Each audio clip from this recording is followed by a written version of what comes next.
Narrowband for narrow minds? What's up with that? Well, I'm a little bit on my soapbox today, and when I say narrow minds, I'm really talking about myself as much as anybody else. Narrow-mindedness in the sense of, no, I don't want to hear that stuff. People are making SHO Hubble palette processing way harder than it needs to be, in my humble opinion. So it's not something I've never shown or talked about. There was another workflow video that I did a couple of years ago. I'd like to take a fresh approach on that, but with the same basic take. Let's get started and I'll get off my soapbox. So it all begins in the same way. Now we know that we can map SHO to RGB, red, green, blue, in a variety of ways. We can use pixel math for one, but honestly, I like good old channel combination, just mapping sulfur 2 to red, hydrogen alpha to green, and oxygen 3 to blue. Pixel math is fine if you want to experiment with two different masters contributing to any one of those single channels, but frankly, I see no point to it. And in the method I'm going to show you, there's no need for linear fitting. There's no need for color calibrating using the narrowband mode, which frankly to me is nonsense. So there I got back on my soapbox again, so apologies. I'm trying to stay positive and be a cheerleader. So we've got these three masters. There are temporary auto stretches, actually boosted auto stretches on all three of them just to display them very well. Load them up to channel combination, click on apply global or function 6 on the keyboard, and you're going to have an RGB image. So egads, very typical then to have a green monstrosity as a initial result. And why is that? Very simple. We're mapping H, hydrogen alpha, to the green channel in the Hubble palette. And for emission nebulae at least, hydrogen alpha is by far your strongest signal. So as shown here, when your channels are linked and you're doing a single stretch on all three of the color channels, well, that green is going to scream out. So we know from broadband processing that if we simply unlink the channels and restretch with the radioactive icon, applying either an auto stretch or in this case a boosted auto stretch, because narrowband is generally dimmer than broadband data, and voila, look at this. So now we're putting independent stretches on the red, the green, and the blue channels. Now notice in the green channel that hydrogen alpha midtone slider is way out ahead of the pack. But because we're optimizing each channel's information rather than one ham-fisted stretch on all three, simply by unlinking the channels and restretches, we're 75% of the way there to a beautiful SHO image in the way and the style and the palette that we're used to seeing. No linear fitting, no color calibration, no pixel math, just as simple as unlinking channels and restretching. So in this frame, I've pulled up MLT, multi-scale linear transform. There's excellent signal on this data. This comes, by the way, from Telescope Live, Eta Carinae, and was at least one time available for free download. And we're going to provide these to you so you can process right along with me. I have the wonderful Noise Exterminator by Russell Croman's RC Astro, which is absolutely terrific and which I'm really defaulting to these days as both my linear and nonlinear noise reducers. But in this case, there was so little noise that NXT literally didn't recognize the little bit of noise that was there as noise. So just a hit of MLT noise reduction, one iteration in the first 3 layers. You'll notice the amplification on the mask is very low in this case.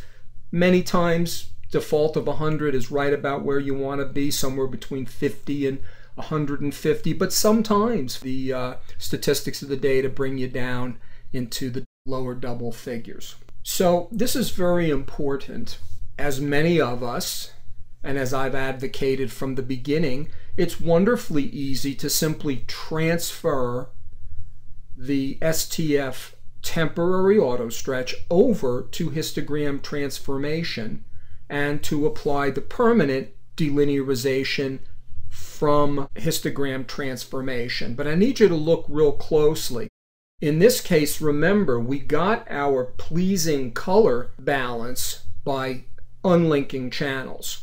And when we transfer an unlinked transfer curve over to histogram transformation, you'll note that in the highlighted RGBK channel, there's no transfer curve showing. The line is diagonal, and that means input is equal to output.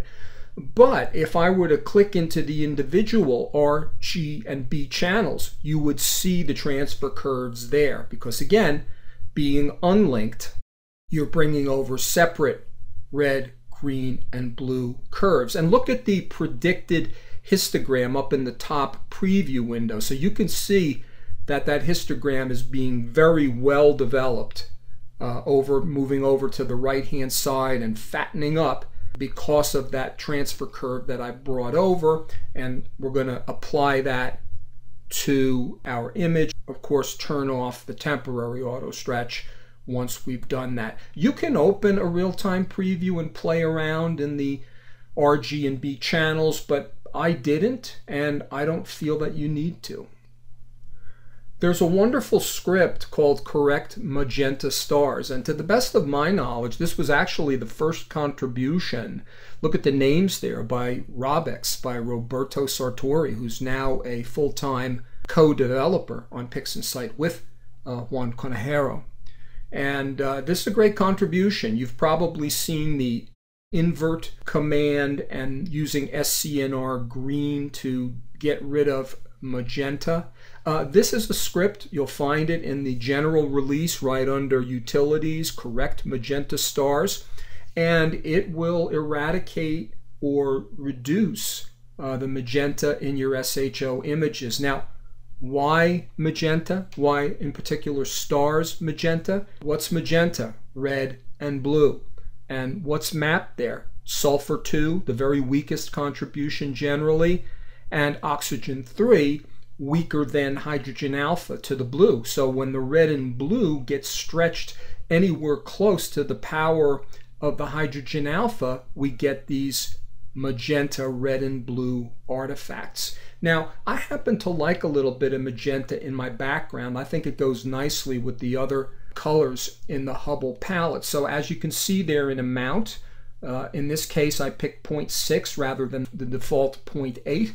So you can do as little or as much as you want. And as of recent times, you can now add a mask as well. So if you just want to demagentaize the stars, you can put a star mask on them. But if you've got magenta background that's a bit strong, why not go ahead and take care of it along with the magenta stars problem? But again, you might find your taste, you like to leave a little bit of that magenta in there. Go ahead and execute, and you're past your magenta problem.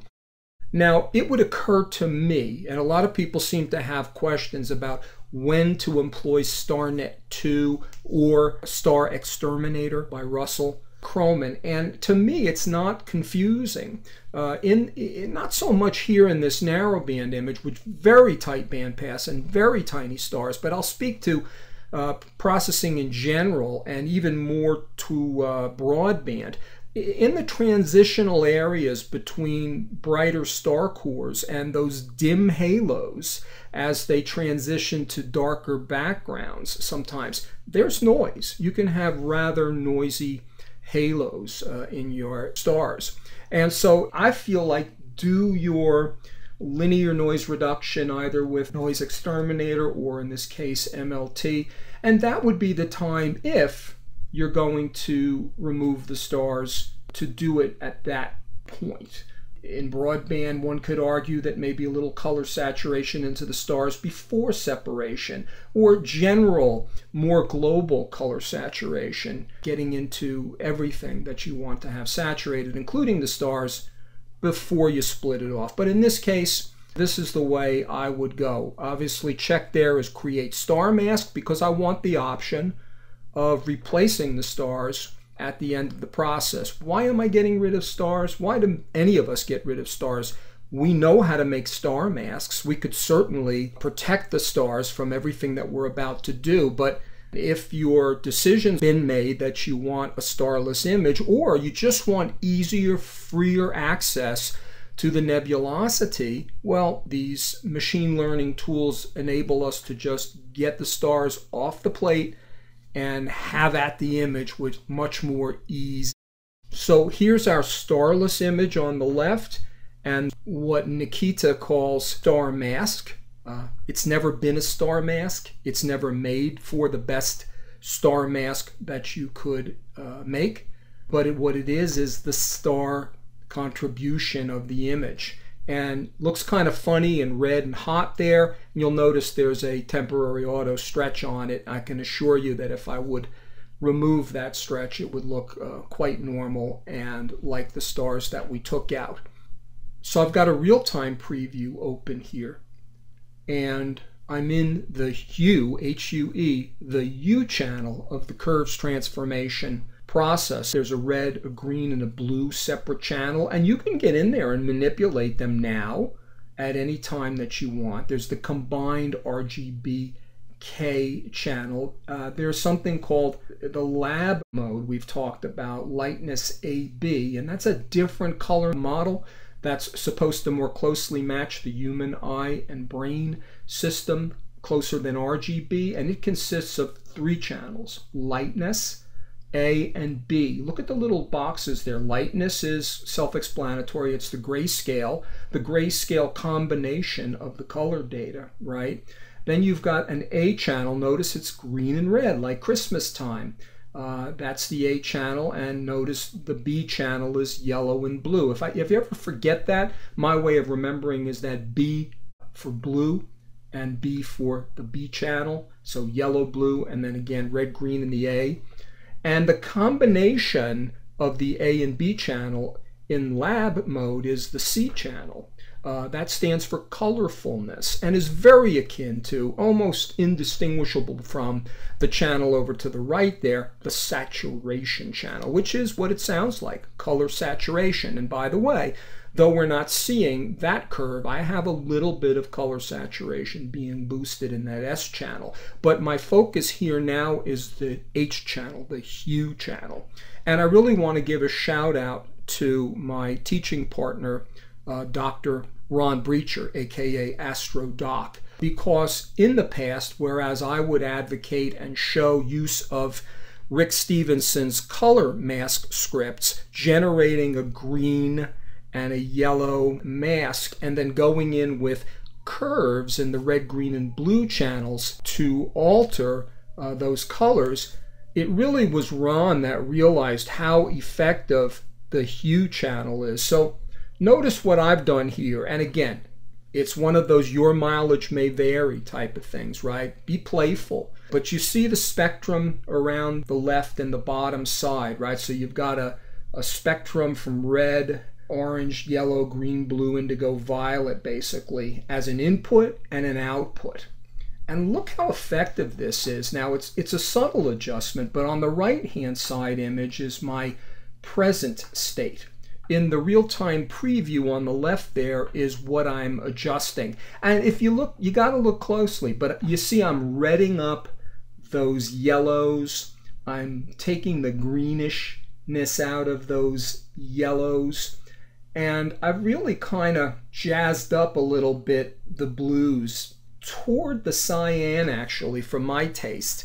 I get bored with the classic blue and gold SHO look. I like, and I know Ron does too, a little more variegation in the greens and the blues and the reds. It looks really nice. So here's what I've done. Look at the control points on the curve. I've put a control point at 25, 50, and 75. And so that's the low end, the middle, and the top end. And what that enables me to do, look at the red circle on the bottom there. I've just brought that point a little bit down from the yellow to the red. And I've brought the blue circled control point that I put in between the 50 and the 75 control points, pulling the blues a little bit toward the cyans. And so very subtle, but real pretty, I think. This is what you can do, and you'll avoid color masks and sophisticated curve changes just by getting in that H channel and tweaking those colors. You know, if you feel you're not an artiste, that's fine. This is mapped color. It's false color. If it looks good to you, you're the most important person. And if you want to run it by us or somebody you trust, or compare it to imagers who are considered to be good practitioners, go ahead and do that and just practice and feel free and fun about the whole thing. Now I come to local histogram equalization. And honestly, this image looks so good, you could call it a day, save it out as a TIFF or a JPEG, and post it and wow your friends. But I wanted to build some contrast here. And so as we've shown in the classes and as we've shown in the broadband images, you know, I'll do multiple passes with different kernel radii, 25 typically to get the small scale stuff, 50 to 75 to get the mid-scale stuff, and 100 to maybe 200 to get the larger scale stuff. I say the word scales as in a literal sense of sizes. I'm not talking about wavelets, because this is not a wavelet-based tool, but it does use kernel radii as its area of comparison to affect smaller and larger sized structures. Contrast limits, I'm generally at 1.5, 1.5 times the contrast. Sometimes you need to go to 2, double the contrast. More times than not, I'm at 1.5. You can see here that as at least I got into the larger scales on my third pass, I was down to 1.2 and very small amounts, 0.1. I'm typically between 0.12, or I think of it as 12%, and 18%, with a maximum of 25%, 0.25. But again, Ron likes to use that expression, if you can see what I did, I've done too much. I don't mind if you see what I did, but I don't want anything to look fried, overdone, or fake. Okay, so a little bit of sharpening. It's a little hard to see here, but if you look really close between the present state of the image on the right and the real-time preview on the left, if you look at those little fingers on the bottom, I think you might just be able to tell that I'm just putting a touch of sharpening on the image. And my thought here is the signal is good.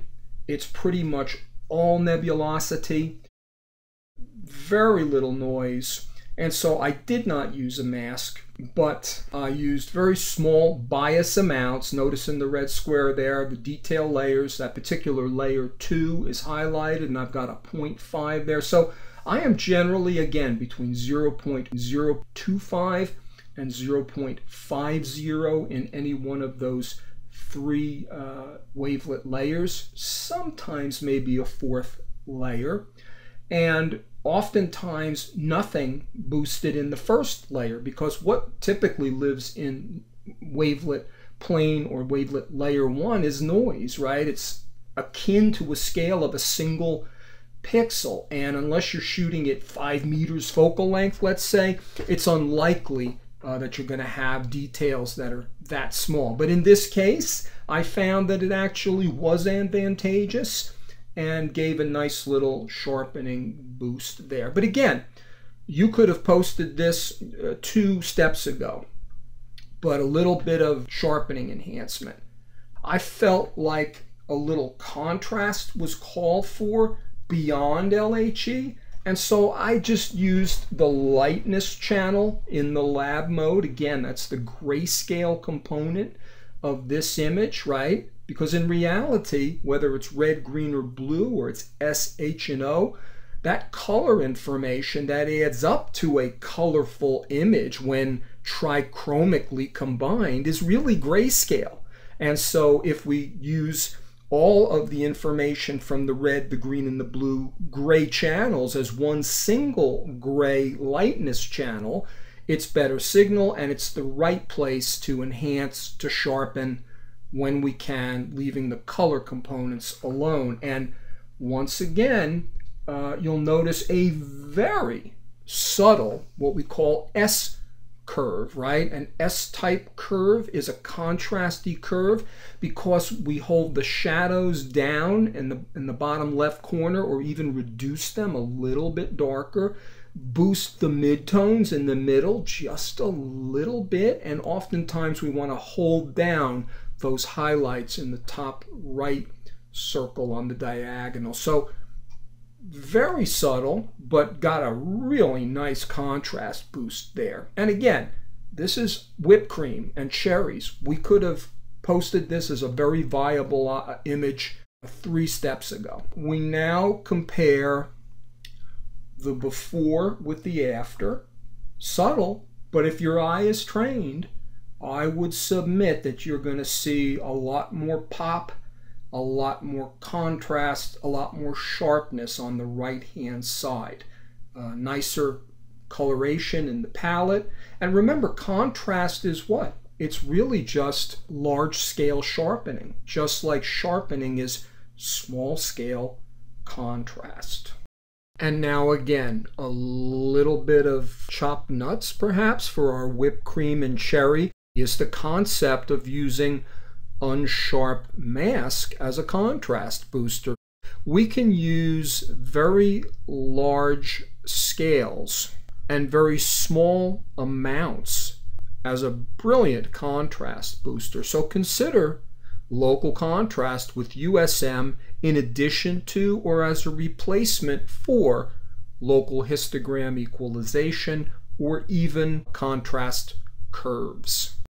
What I'm showing here is that if you decided to replace your stars, you've got the starless version on the left. On the right, I've got the star mask, now without a temporary stretch on, just to show you that it looks quite sedate and normal, and with a very simple addition expression in pixel math. Not even any rescaling necessary, just the image, in this case SHO plus the star mask image. And easy as that, you put the stars back in there. And this is my final. And I hope you enjoy that, and I hope you've enjoyed this tutorial. Before I leave you, deconvolution, could consider it. Background modelization, a la DBE or even ABE. Typically narrowband, unless it's shot under a full moon, is going to be pretty much devoid of gradients, right? Because what does it do? It's a rejection filter. It only lets through very specific wavelengths. So I skip those. And again, no masking, externally at least. Very simple workflow. Pseudoluminance, consider it. Not necessary here. Take this to heart, digest it, think about it. It's not derivative, it's not copied. It's my take. I think it's much simpler and very effective. You don't have to dance into Photoshop and back to PixInsight. You don't have to use pixel math. You don't have to drive yourself crazy. Enjoy and make beautiful narrowband images. And thank you.